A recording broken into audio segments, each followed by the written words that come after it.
नमस्कार दोस्तों, स्वागत है आप सभी का अपने अपने YouTube चैनल मैथ्स एकेडमी पर। दोस्तों आज हम सॉल्व करेंगे परसेंटेज से संबंधित कुछ कॉमन क्वेश्चन जो हर एग्जाम में मैक्सिमम पूछी जाती हैं। देखिएगा जैसे आपकी स्क्रीन पर शो हो रहा है कि एक विद्यालय के 200 विद्यार्थी हैं, उनमें से 80 छात्राएं हैं। हमें क्या क्या दिया हुआ है पहले तो ये देख लेते हैं कि हमें विद्यार्थियों की संख्या दी गई है कि 200 तो विद्यार्थी हैं और उसमें से छात्राएं कितनी हैं फ्रेंड्स, छात्राएं हैं उसमें से 80। तब हमें छात्राओं का प्रतिशत निकालना है। इस तरीके के ये बेसिक क्वेश्चन है, ठीक है। तो देखिएगा 200 में से मैं बात करूँ 200 में से कितनी है, 200 में से हैं 80 छात्राएं हैं, तो प्रतिशत निकालने के लिए मल्टीप्लाई कर देंगे 100। बस इतना सा आपको करना है। इसमें 2 जीरो से 2 जीरो कैंसिल आउट हो गई और ये 2 से कट जाएगा 80। कितनी टाइम कटेगा, 40 टाइम, ठीक है। तो इसका सही जवाब हो जाएगा 40% है छात्राओं का अनुपात। हम आपको एक बात और बता देते हैं, जैसे कि मैं मान लो मैं इस तरीके से पूछूं, मान लो आप कोई संख्या है m। चलिए हम किसी अलग कलर से करते हैं। जैसे मान लिया कि कोई संख्या है m, तो एम जे का कितना प्रतिशत है ये हमें करना है। तो हम इसको किस तरीके से करते हैं, एम जे का, जिसके आगे का लगेगा वो नीचे आएगा, मतलब जिससे हम तुलना करते हैं वो हमेशा नीचे आता है। इसका कितना प्रतिशत है, ये फॉर्मूला आपको हमेशा, ये बेसिक चीज़ है, ये हमेशा आपको याद रखनी है, ठीक है। चलिएगा हम आगे बढ़ते हैं। इसी टाइप का एक और क्वेश्चन लेते हैं ताकि आपका थोड़ा सा और कन्फ्यूज़न दूर हो सके। देखिएगा एक गाँव की जनसंख्या है, कितनी है फ्रेंड्स, एक गाँव की जनसंख्या है 12,000, जिसमें से महिलाओं की संख्या दी गई है हमें 7800, मतलब कि 7,800। तब हमें पुरुष की संख्या का प्रतिशत निकालना है। देखिएगा महिलाओं की संख्या है और कुल संख्या है, तो हम महिला का प्रतिशत तो निकाल सकते हैं। कैसे निकालेंगे, कुल हमारा है 12,000, कुल को हमेशा नीचे रखेंगे और निकालना है जिसका, कितने का निकालना है, हमें महिलाओं का निकालना है, तो महिलाओं का ऊपर रखेंगे मल्टीप्लाई बाई 100, ठीक है। इसको हम जब सॉल्व करेंगे तो देखिएगा 3 जीरो से 3 जीरो, 2 यहाँ की 1 यहाँ की चली गई और मैं 12 का इसमें भाग दूँ तो ये कट जाएगा 65 टाइम, मतलब कि 65% किसका हो गया है, महिलाओं का हो गया है। अब 100 में से जब 65 महिलाओं का है तो 35 किसका हो जाएगा, पुरुष का हो जाएगा, ठीक है। 100 में से हम 65 माइनस कर देंगे तो ये हो जाएगा हमारा पुरुष का प्रतिशत, जो कि हमसे क्वेश्चन में पूछा गया है, ठीक है। एक तो तरीका है ये। एक हम डायरेक्ट ही पुरुष वाला निकालें, वो हम किस तरीके से निकालेंगे, देखिएगा जैसे मान लो पुरुष की, मैं पहले कुल जनसंख्या दी गई है 12,000, जिसमें से महिलाओं की है 7800, तो मैं पहले पुरुष की संख्या निकाल लेती हूँ। 12,000 में से 7800 माइनस करके तो कितना आ जाएगा, 4200 आ जाएगा। अब 4200 के नीचे मैं लिखूँ टोटल जो कि है हमारा 12,000, इसको मल्टीप्लाई कर दूँ मैं 100 से, इसको मैं सॉल्व कर लूँ तब भी हमारा क्या प्राप्त होगा, हमें 35%। इस तरीके से हम इसे डायरेक्ट भी कर सकते हैं। आपका मन है तो आप इससे भी कर सकते हैं, आपका मन है तो आप पहले वाले मेथड से भी कर सकते हैं, दोनों से ही सेम आंसर आएगा। चलिएगा आगे देखिएगा हमारा नेक्स्ट क्वेश्चन, देखिएगा हमारा एक संख्या का 24% है जो हमें 144 दिया गया है, तो वह संख्या क्या होगी, ठीक है। माना कि वो संख्या कितनी है, x है। आपको हमेशा ऐसे क्वेश्चन इस तरीके से कुछ मानकर कर लेते हैं। तो x का 24% हम कैसे निकालेंगे, 24% मतलब बटे 100 हो जाएगा, ठीक है। ये कितना है, ये हमें, ये 24 है तो ये हमें दिया है 144 दिया है, तो इसको हम सॉल्व कर लेंगे। x बराबर क्या हो जाएगा, इधर की तरफ जाकर संख्या क्या हो जाती है, पलट जाती है दूसरी तरफ, तो 144 मल्टीप्लाई 100/24, ठीक है।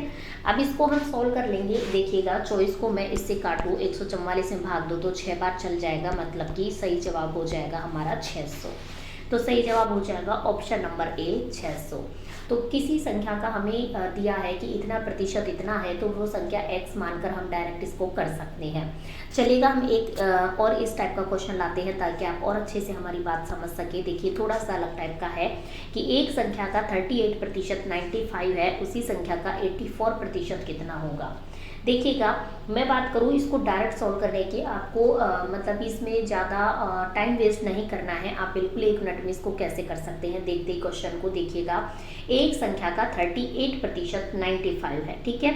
तो 95 कितना है, देखिएगा 95 है हमारे एक संख्या का 38%, तो हमें उसका 84% निकालना है, तो मल्टीप्लाई कर देंगे हम 84 से। देन हम इसको सॉल्व कर लेंगे। देखिएगा मैं 2 के पहाड़े से काटूँ तो 2 एकम 2, 2 नाम 18, 2 चौका 8 और 2 दूनी 4, ठीक है। 19 को मैं इससे काट दूँ, 19 पंजो 95 हो जाएगा, और इसको मैं मल्टीप्लाई करूँ तो 5 दूनी 10 के 0 यहाँ से लगी 1, 5 चौक 20 और 1 21, मतलब कि 210 इसका सही जवाब हो जाएगा। ठीक है, तो इस तरीके से हम डायरेक्ट सॉल्व कर सकते हैं बिना टाइम वेस्ट किए हुए एग्जाम में। चलिए हम नेक्स्ट क्वेश्चन देखते हैं, थोड़ा सा अलग टाइप का, जो कि बहुत ही इंपॉर्टेंट है।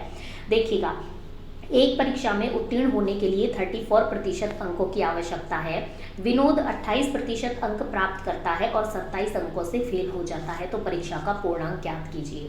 इस तरीके के क्वेश्चन आप कैसे सॉल्व करेंगे? बिल्कुल एग्जाम में बिल्कुल टेंशन नहीं लेनी है आपको। देखिएगा, सबसे पहले ऐसे क्वेश्चन में आप क्या करेंगे, एक लाइन ड्रॉ कर लेंगे, जिसमें शुरू का तो होता है 0% और लास्ट वाला हम मान लेते हैं 100%। ठीक है, यहाँ पर मान लिया मैंने, ये हो गया हमारा, कौन सा हो गया, देखिएगा, इसको मैं मान लूँ 34%, जो कि हमारा पास होने के लिए चाहिए। ये हो गया हमारा 34%, जो कि हमें पास होने के लिए चाहिए। लेकिन विनोद को कितना मिला है, इससे कम मिला है, मतलब कि 28% विनोद को मिला है और 27 अंकों से फेल हो जाता है। मतलब 28 और ये जो 34 है, इसके बीच का जो अंतर है वो कितना है, 27 है। अंकों के हिसाब से 27 अंकों से वो फेल हो गया।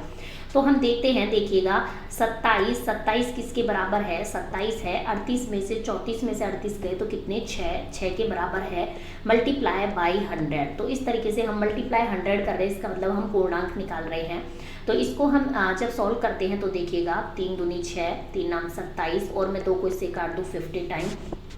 ठीक है, अब मैं 9 को 50 से मल्टीप्लाई कर दूँ तो कितना आ जाता है हमारा, ये आ जाता है हमारा 400, जो कि हमारा क्या आ गया है, ये पूर्णांक 450, ये हमारा आ गया है पूर्णांक। ठीक है, लेकिन यदि आपसे मान लो एग्जाम में इस तरीके से पूछ लिया जाए कि मान लो उत्तीर्ण अंक कितने हैं, ये तो उत्तीर्ण प्रतिशत दिया है कि 34% पे पास हो रहा है बच्चा, लेकिन वो अंक कितने हैं जिस पर बच्चा पास होता है, तो उसको हम किस तरीके से निकालेंगे वो देखिएगा। 450 हमारा क्या आ गया, पूर्णांक आ गया। ठीक है, 450 पूर्णांक आ गया, तो 450 का 34% हम निकाल सकते हैं। ठीक है, तो 450 का 34% ही तो हमारा पूर्णांक है। इसको हम काटा पीटी करेंगे, तो काट पीट के हम सॉल्व करेंगे तो हमारा 153 इसमें क्या आ जाएगा फ्रेंड्स, पूर्णांक आ जाएगा। या फिर आप डायरेक्ट, चलिए मैं आपको एक तरीका और बताती हूँ जिससे आप इसे डायरेक्ट सॉल्व कर सकते हैं। देखिएगा, यदि मैं डायरेक्ट आपको बताऊँ तो देखिए, जैसे मैं बात करूं, जो हमारा 27 आ गया था और नीचे उसके बराबर कितना आ गया था, 6 आ गया था। ठीक है, 27 किसके बराबर है, 6 के बराबर है। ये हमने यहाँ तक सॉल्व कर लिया था। इसके बाद यदि मान लो मुझे पूर्णांक निकालने हैं तो मैं 100 से मल्टीप्लाई कर सकती हूँ, और मान लो मुझे क्या निकालने हैं, डायरेक्ट उत्तीर्ण अंक निकालने हैं। तो उत्तीर्ण का प्रतिशत हमें कितना दिया है, 34, तो मैं 34 से मल्टीप्लाई कर सकती हूँ।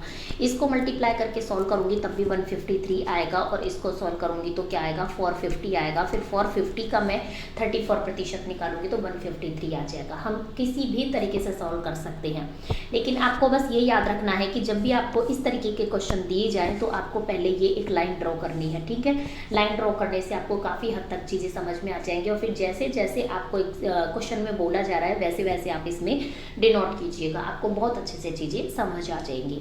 तो चलिए फ्रेंड्स, आज की वीडियो में मैं बात करूंगी इतने ही क्वेश्चन की। बाकी हम मिलेंगे नेक्स्ट वीडियो में नेक्स्ट क्वेश्चंस के साथ। तब तक बने रहिए मिशन मतलब मैथ्स एकेडमी के साथ। और यदि आपको हमारा वीडियो चैनल प्रयास पसंद आता है तो वीडियो को लाइक कीजिए, चैनल को सब्सक्राइब कीजिए। हमारा दूसरा चैनल है मिशन एनसीईआरटी फॉर आरपीएससी, जिसपे हम जीके से संबंधित वीडियोस क्या करते हैं फ्रेंड्स, अपलोड करते हैं। यदि आपने वो सब्सक्राइब नहीं किया है तो उसे सब्सक्राइब कीजिए। चलिए फ्रेंड्स, हम मिलते हैं नेक्स्ट वीडियो में। Tata bye bye.